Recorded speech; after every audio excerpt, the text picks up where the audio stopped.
కరీంనగర్ కలెక్టరేట్లో ఆదివారం రోజున కాంగ్రెస్ ప్రభుత్వం అమలు చేయబోయే ఇందిరమ్మ ఇళ్లు, రైతు భరోసా, రేషన్ కార్డుల పంపిణీ, భూమి లేని నిరుపేదలకు ఇందిరమ్మ ఆర్థిక భరోసాపై ఉమ్మడి జిల్లా సమీక్ష సమావేశం నిర్వహించడం జరిగింది.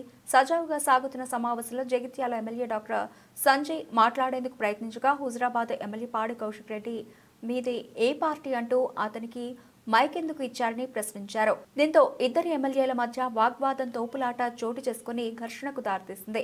మంత్రులు, ఎమ్మెల్యేలు ఎంత వారించినా పాడి కౌశిక్ రెడ్డి వినకపోవడంతో పోలీసులు వేదికపైకి వెళ్లి ఎమ్మెల్యే కౌశిక్ రెడ్డిని బలవంతంగా బయటకు లాక్కెళ్లారు.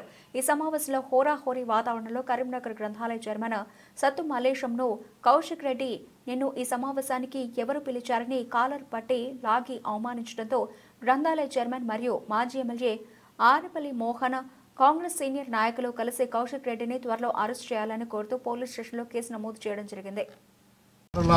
ఆహ్వానం మేరకు జిల్లా గ్రంథాలయం సంస్థ చైర్మన్గా జిల్లా అభివృద్ధి సమీక్షా సమావేశంలోకి వెళ్తున్నటువంటి సమయంలో హుజురాబాద్ ఎమ్మెల్యే పాడి కౌశిక్ రెడ్డి నన్ను కాలర్ పట్టుకొని నిన్ను ఆహ్వానించింది ఎవరు, ఏంటి, నువ్వు ఎట్లా అటెండ్ అవుతావు అనేసి అదే అట్లా మాట్లాడడం కాకుండా నా పైన అంటే అన్పార్లమెంటరీ లాంగ్వేజ్ యూజ్ చేయడం జరిగింది.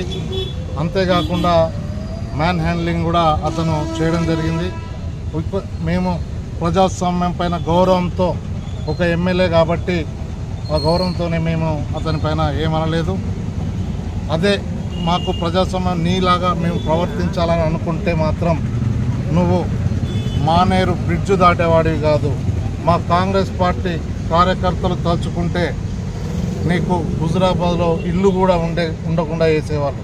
కానీ మేము ప్రజాస్వామ్యం పైన నమ్మకంతో ఆ విధంగా నీలేగా బిహేవ్ చేసేవాళ్ళం కాదు.